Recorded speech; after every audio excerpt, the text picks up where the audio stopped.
Assalamualaikum warahmatullahi wabarakatuh. Waalaikumsalam. Kita bertemu kembali di acara Bawaslu Kota Mojokerto dalam acara podcast ya. Kali ini kita kedatangan tamu yang sangat istimewa sekali dari Dinas Perpustakaan dan Kearsipan Kota Mojokerto ya, Pak Is. Iya. Mungkin lebih enak bisa di ini Pak Is di karena kita sudah social distancing ini Pak. Sudah jaga jarak ini Gitu ya. Iya. Seperti yang kita ketahui bahwa kegiatan pemerintah yang berdinamika dan sangat monumental adalah penyelenggaraan pemilu yang secara langsung di Indonesia.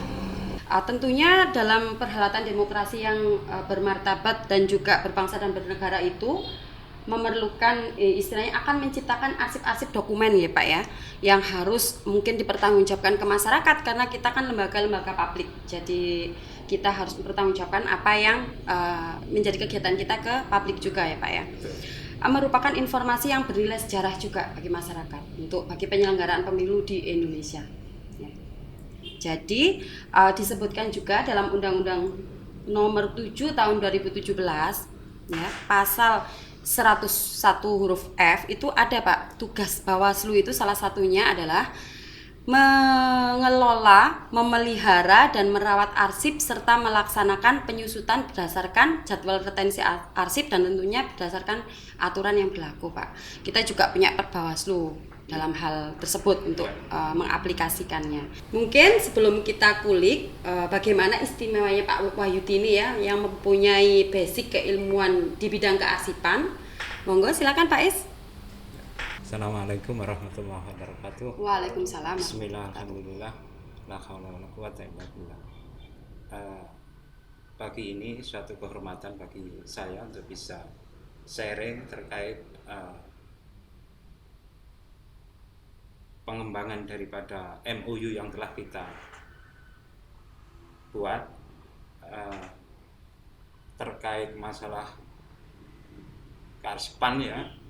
Mohon maaf apa yang disampaikan sama Ibu Dian, saya juga harus masih terus belajar ya. Jadi saya ditugaskan berdasarkan surat tugas pimpinan seperti yang teman-teman ketahui bahwa saya selaku bukan arsiparis ya, kepala seksi layanan dan pemanfaatan arsip, maka saya sering ditugaskan oleh pimpinan. Bapak Ibu tahu, kenal saya, namun demikian alangkah baiknya ya saya menyampaikan bahwa nama saya Is Wahyudi. Biasa dipanggil siapa Pak? Biasa Pak dipanggil Pak Is, biasa Ya. dipanggil Pak Yudi Iya. ya. Sampai saat ini kami masih di bidang pengelolaan ruang lingkup pembinaan maupun kerjanya itu meliputi pemerintah daerah, lembaga negara yang ada di daerah maupun di pendidikan. Jadi seperti itu. Jadi oleh karena itu kalau pagi hari ini kita sharing dalam hal pengelolaan arsip dinamis, maka tidak salah dan itu bagian dari tugas kami. Iya. Terima kasih. Kalau Bawaslu ini kan memang lembaga yang baru permanen, Kap Kota khususnya ya Pak, Ya. itu kan baru permanen karena kita baru dilantik di bulan Agustus 2018. Jadi tentunya arsip kita, kalau sebenarnya mulai dari awal kita ada sebagai lembaga permanen sampai dengan sekarang itu ya 3 tahun Pak nggih. Jadi belum ada sih sebenarnya untuk arsip yang sudah jatuh retensi nggih, masa arsipnya. Jadi kalau kita berbicara terkait MOU, kemarin kan kita sudah melaksanakan MOU ya Pak dengan dinas, bahwa tanggal 10 Desember kalau nggak salah waktu itu, bahwa salah satunya di MOU itu adalah akan menyerahkan menitipkan ya ke Dinas Perpustakaan dan Arsip jika sudah jatuh masa JRA-nya ya Pak ya. Jadi itu masih belum ada. Terus yang kedua MOU terkait pojok baca Bawaslu di Dinas Kearsipan, nanti ada pojok baca, nanti akan kita TL Pak. Yang ketiga juga kemarin terkait forum baca. Jadi kita akan istilahnya itu memberikan edukasi pengawasan partisipatif bagi forum baca di kearsipan. Itu gimana Pak untuk sekarang forum bacanya itu masih ini atau selama pandemi ini Pak? Ya. Yang jelas pandemi corona mempengaruhi banyak hal, termasuk termasuk dalam hal pelaksanaan tugas dan fungsi di lembaga kearsipan maupun di perpustakaannya. Kalau dulu banyak forum-forum baca yang diselenggarakan oleh di luar kelembagaan ya. Kita sering lihat pada Sabtu Minggu itu di alun-alun, di Jalan Benteng itu ada kelompok-kelompok baca yang menggelar momen untuk secara gratis membaca buku-buku mereka. Jadi terkait pojok baca dan forum baca, khususnya pembelajaran politik ya melalui yang dilakukan oleh Bawaslu, kami kira satu hal yang bagus. Namun demikian sampai hari ini masih pada taraf proses terkendala ya Pak karena pandemi itu ya. Kemarin juga ini Pak Is, menurut Pak Is bagaimana? Kemarin kan Bawaslu sempat magang ya Pak ya ke dinas sebagai rencana tindak lanjutnya ke depannya. Itu kan kita magang di dinas ya kemarin ya.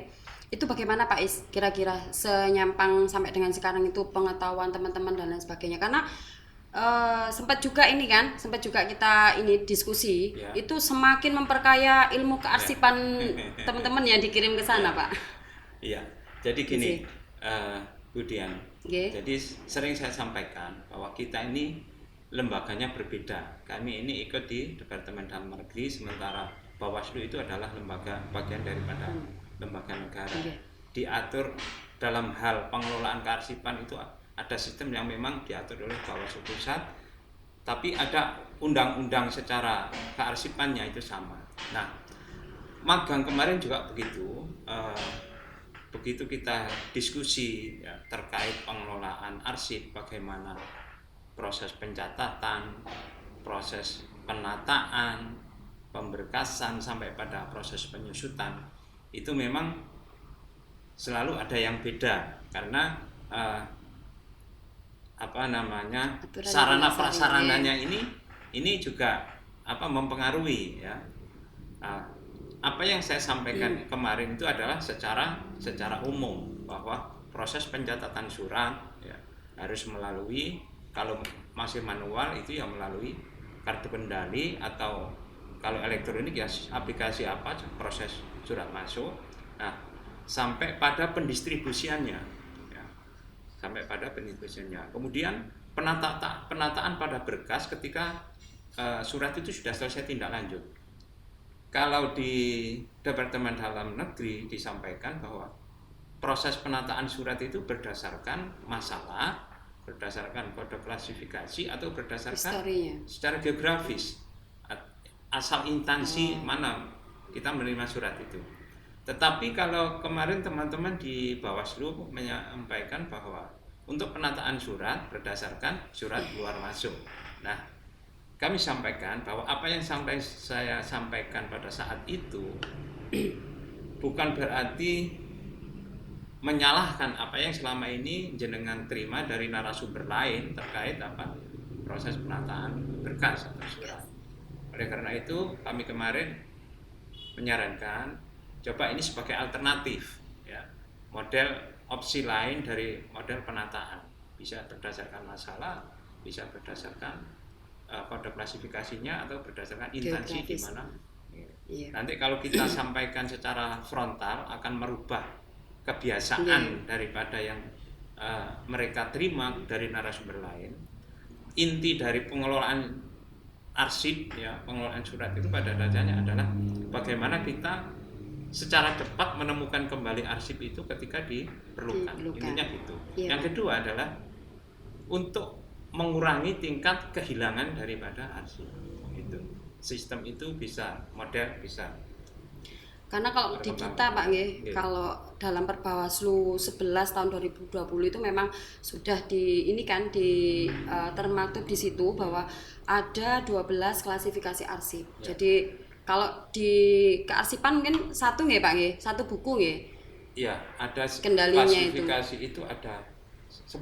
Oh, 10. 00, 100, 200, 300 sampai 900. Kita perbedaannya cuman pada dasarnya sama, cuman memang karena aturannya yang sudah ada. Jadi kita itu mulai dari 4 pilar itu Pak Ya. 4 yang harus diketahui untuk arsiparis bagaimana untuk pengelolaan arsip itu termasuk tata naskah dinas itu ada perbawaslunya memang Pak. Jadi kalau di kita di Bawaslu khususnya ya Pak itu ada Perbawaslu 13 2020 itu tentang tata naskah dinas. Ya. Terus yang nomor 11 itu yang tadi saya sebutkan 12 klasifikasi arsip itu Pak. Ya. Terus Perbawaslu nomor 14 itu tentang JRA, jadwal retensi arsip. Nggih. Terus yang 12 itu tentang sistem klasifikasi keamanan dan akses Ya. arsipnya itu Pak. Sudah ada ya? Iya, ada. Itu baru ada 2020 Pak untuk yang paten di Perbawaslunya maksudnya sudah ada aturannya. Itu kalau menurut Pak Is itu memang ini ya Pak ya. Idealnya memang harus semuanya dipunyai 4 pilar itu untuk dalam hal pengelolaan arsip gitu. Iya. Hasil rapat koordinasi kearsipan nasional yang diikuti oleh semua kementerian, lembaga, pemerintah daerah maupun perguruan tinggi. Kebetulan saya sendiri yang ditugaskan oleh pimpinan waktu di Surakarta itu, memang 4 pilar itu menjadi norma, standar dan kebijakan yang harus dipunyai. Nah, di sisi yang lain, seluruh lembaga, kementerian, pemerintah daerah itu dilakukan audit, ya, audit kearsipan. Nah, 4 pilar itu menempati nilai yang tinggi, seperti itu. Tata naskahnya, jadwal retensi arsipnya, kemudian klasifikasinya, sampai pada klasifikasi dan keamanan aksesnya itu. Nah, sistem klasifikasi, akses dan keamanan arsip itu sangat diperlukan. Fungsinya untuk gini, misalnya ada satu dokumen itu tentang misalnya klasifikasi di Bawaslu itu tentang pelanggaran pemilu misalnya, ya tentang pelanggaran pemilu. Nah, ada pengguna arsip, ya, ada pengguna arsip tentang pelanggaran pemilu. Itu kalau klasifikasi aksesnya itu sudah kita punya, itu akan muncul dokumen ini yang berhak mengakses siapa, ketua Bawaslu atau siapa. Nah itu kemudian sifat dari dokumen pelanggaran pemilu itu rahasia, tertutup atau tidak. Nah, itu sebagai pedoman kita. Jangan sampai ketika ada user, ada pengguna arsip ke sini mencari dokumen itu, ternyata sangat rahasia. Satu sangat rahasia, yang kedua selain ketua Bawaslu dilarang untuk memberikan informasi. Nah itu perlunya di situ. Oleh karena itu kesimpulannya bahwa 4 pilar itu wajib ada, ya, termasuk di pemerintah daerah itu wajib ada. Tapi saya melihat kalau di Bawaslu enak sudah dibuatkan, tapi kalau kami menyusun sendiri. Namun demikian tetap ada pedoman dari Arsip Nasional Republik Indonesia. Jadi kira itu Mbak. Oke. Selanjutnya Pak, jenengan sudah berapa tahun Pak di dinas ini? Saya di dinas itu ya pernah di dinas. Jadi dinas kearsipan itu dulunya dengan perpustakaan ini pisah. Jadi dinas ini adalah hasil merger 2 instansi dari kantor perpustakaan dan kantor arsip, ya. Kemudian sekarang menjadi dinas. Saya masuk tahun 2009 di kantor arsip. Kemudian saya mengikuti tugas belajar di Setialan di Bandung sana sampai 2002. Kemudian saya masuk lagi di kantor arsip. Setelah itu saya mutasi di kelurahan pernah, kemudian pernah dari itu mutasi lagi ke dinas kebersihan dan pertamanan. Nah, setelah itu kembali lagi ke arsip tahun 2014 sampai hari ini. Tentunya lama ya Pak Is ya. Maksudnya gini, saya tanya sejak kapan itu tadi, saya bisa mengukur. Kalau kita berbicara terkait arsip Pak Is ya, biasanya itu orang itu kan asumsinya boring, waduh arsip lagi. Dan itu biasanya ini Pak, cenderung dihindari oleh sebagian banyak mungkin yang nggak tahu betapa pentingnya arsip, karena jejak digital history kan ada di arsip nggih Pak. Betul. Jadi ketika bisa membayangkan ketika arsip hilang dan lain sebagainya, terus historinya nggak bisa terukur dan lain sebagainya itu kan. itu kayaknya boring gitu kalau orang lihat. Itu gimana Pak menurut Iya. jenengan Pak? Cara mengatasinya kalau misalnya memang ada orang yang berpersepsi seperti itu gitu Begini, kan. Mbak Dian, Nggih. salah satu kelemahan dari bangsa kita itu Nggih. adalah, yaitu salah satunya adalah mengamankan dari arsip-arsip itu sendiri. Kita tidak bicara parsial di Bawaslu, tapi kita bicara secara umum bahwa termasuk negara kita itu. Kita tahu bahwa Majapahit itu dengan kebesarannya itu meninggalkan berbagai peradaban yang sangat spektakuler ya. Sampai pada proses zaman penjajahan sampai Indonesia merdeka. Nah, kami ketika di Jakarta dari Mojokerto dibilang dari mana Mojokerto, mereka itu taunya Majapahit, bangga banget orang-orang Jakarta tentang Majapahit. Langsung historinya tinggi Betul. ini. Nah, namun demikian banyak apa namanya yang seharusnya peradaban-peradaban itu terekam dalam catatan sejarah itu banyak yang sudah tidak bisa kita temui. Saya kira itu wajar berapa ratus tahun yang lalu Majapahit. Kita bicara agak maju ke depan, masa penjajahan Belanda atau Jepang. Kita juga begitu. Banyak arsip-arsip kita yang berada di daerah jajahan. Sementara kita memerlukan itu karena di sana ada sudah berbagai macam jenis arsip ada, mulai dari penelitian, mulai pengembangan sumber daya alam itu ada semuanya. Nah, kita baru punya beberapa saja. Oleh karena itu program-program secara nasional itu ada program penelusuran bahan sejarah arsip-arsip seperti itu. Nah, ketika banyak masyarakat atau kita bilang saat teman-teman kita di pegawai negeri atau teman-teman birokrasi yang menganggap kecil dari apa sih arsip itu, saya kira itu hanya ketidaktahuan dari mereka. Padahal apa? Substansinya Kita setiap hari ya, Iya. siapapun kita ketika kita di birokrasi ya, apapun jabatan kita, pekerjaan kita selalu menghasilkan Menciptakan arsip ya Pak. Namun di sisi lain, image teman-teman ini masih negatif terhadap pentingnya arsip. Jadi itu. Jadi untuk bagaimana merubah persepsi tentang pentingnya arsip itu, kami punya tugas namanya pembinaan itu ya, pembinaan, sosialisasi. Itu yang paling berat itu adalah merubah mindsetnya itu Pak. teman-teman ini tentang pentingnya yang arsip. sudah mengakar. Iya. Coba kita ambil satu contoh tentang WTP ya, program WTP itu. Pemerintah daerah mendapat WTP itu karena pengelolaan dokumennya bagus.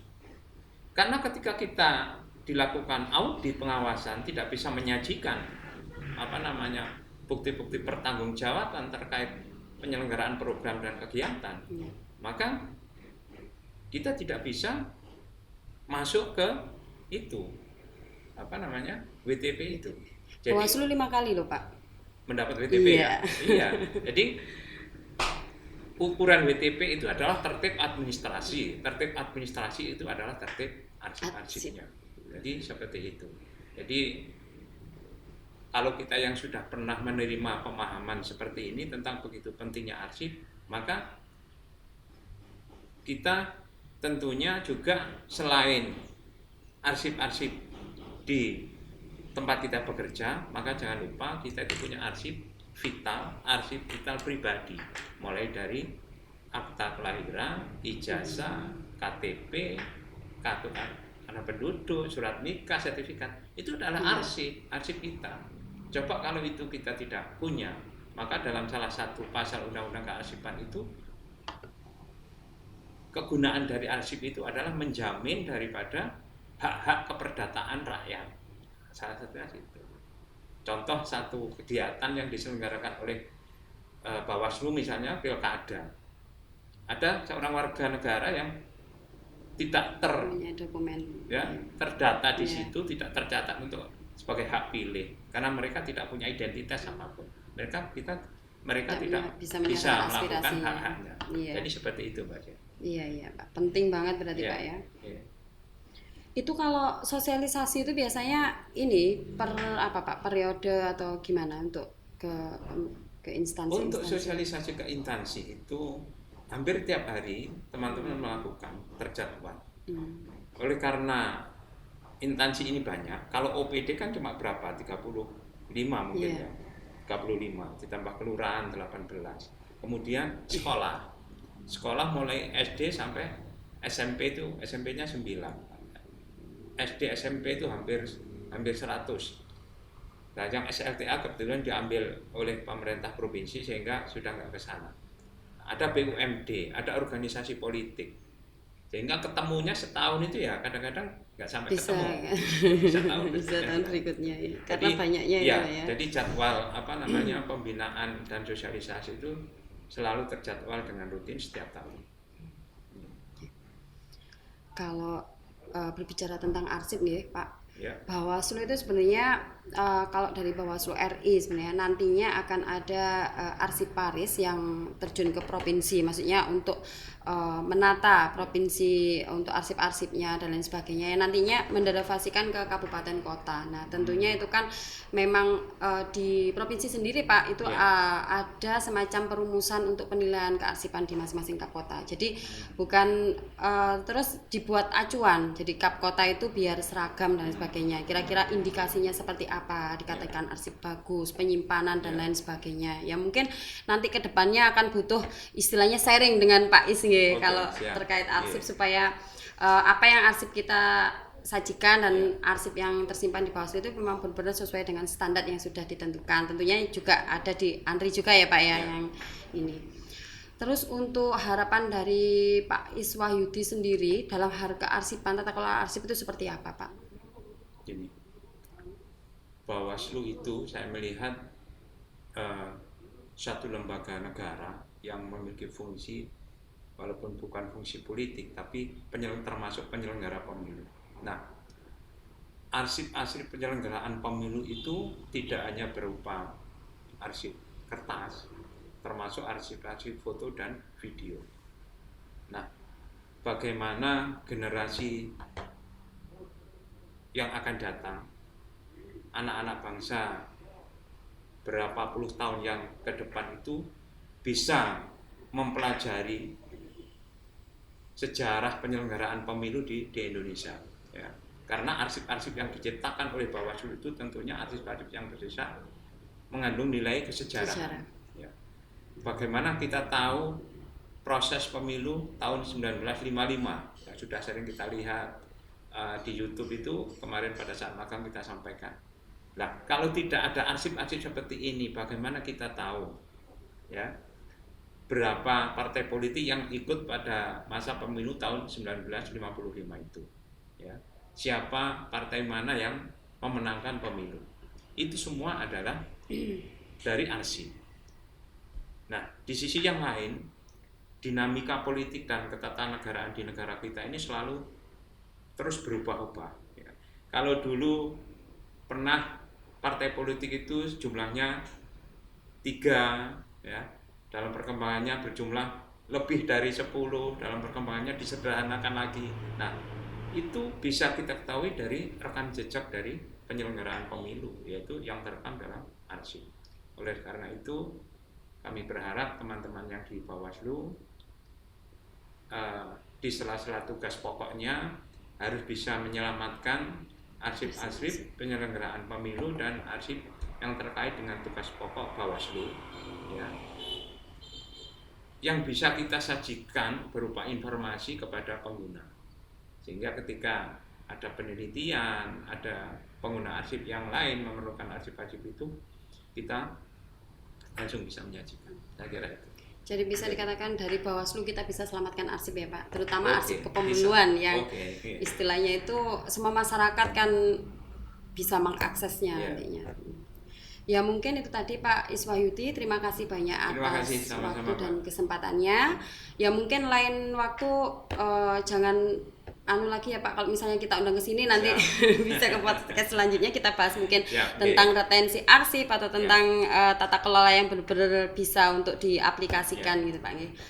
Sekian mungkin podcast kita pada siang hari ini ya dengan Pak Isbu Wahyudi dari Dinas Perpustakaan dan Kearsipan Kota Mojokerto.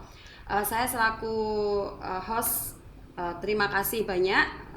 Bila taufiq wal hidayah. Wassalamualaikum warahmatullahi wabarakatuh. Waalaikumsalam.